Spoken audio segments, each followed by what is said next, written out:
Women wrestlers aren't getting paid? Why do you do a job? Here is your win. You do any job, and fail is to fucking get paid! of the week. Joe, what is your win of the week? Actually have two, and I don't know if one of them was actually last week because I wasn't on last week. First one being that Foley was on Raw to hype the Ambrose Rollins. No. Yes, yeah. Ambrose Rollins match. I really enjoyed that. It's not often I want a guy to come back and do stuff like that, but I think it was fitting, especially because, Foley's crazy and Ambrose is crazy. So I liked that. The other thing was, Nick, I believe you posted on the Facebook group the tweet about EC3 getting rid of Spud. Yes. And someone was like, well, I just bought a whole bunch of Spud merchandise. And EC3 came back and went, you do realize that I get all this, I get all the royalties, asshat, or something like that. And, that was brilliant. I love the fact that they're bringing the storylines into Twitter for little things like that. That's brilliant. Run with stuff like that because it gets the fans involved. It gets them to interact with the wrestlers. And we know that TNA guys do interact with us. The argument that Rob got into with Crimson was one. We've had a few responses back. I have gone back and forth with Devon. I've gone back and forth with EC3. Very good conversations on Twitter. So yeah, I mean, back and forth with Victoria. Yeah, Victoria. What was she in WWE? I mean, in TNA. Yeah, she was in TNA. Tara. Thank you. So yeah, I mean, TNA has been great as far as I'm sorry, not TNA, but the wrestlers at TNA have been great at continuing that story, that character on Twitter, and really interacting with fans, including us. WWE guys don't do that. I really don't even know if WWE guys use Twitter. I think that's all WWE PR agents and whatnot. So. Xavier Woods is the only one I can think of off the top of my head that really does it to the degree that the TNA guys do it. Yeah. Nick, your win of the week?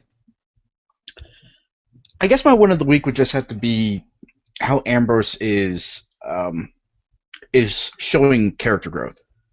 I like that he's not just sticking to the psychotic, manic, obsessive guy that just wants to get his hands on Dean Ambrose.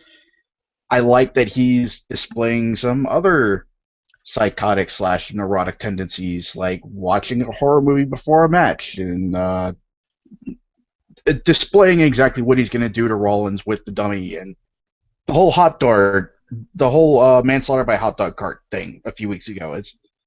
I like that he's going outside the box, that he's keeping people on their toes and not just getting defined by one single trait of his. It's very promising as far as his future goes. Okay, from the live chat, we've got the TNA four-way elimination match for the #1 contendership. We've also got Foley on this week's Raw. Yeah, I mean, for me, I guess my win of the week. I don't know, man. I didn't really have a win of the week prepared. Yeah. I don't have a win of the week. Sorry, guys. It was okay for me. Fails of the week. Joe, your fail of the week? My fail of the week is going to be Harrison's computer. Apparently it blew up recently, and he hasn't been around for various things, and it really is a damper on your day when you can't get a response from Harrison when you get a good jab in. Yeah, that really is my fail of the week. Okay, Nick? I guess my fail will be that we have never seen Ziggler put on a mask and go by El Hijo del Billy Gunn. God, that'd be the best gimmick feud ever. It is, yeah. That or he comes in as James Kipp.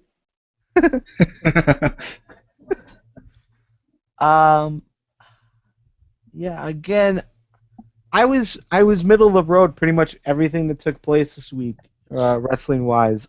Even from the TNA side, it didn't necessarily have a fail. I guess if anything, I had a fail with. It would just be the depth of the Knockouts division.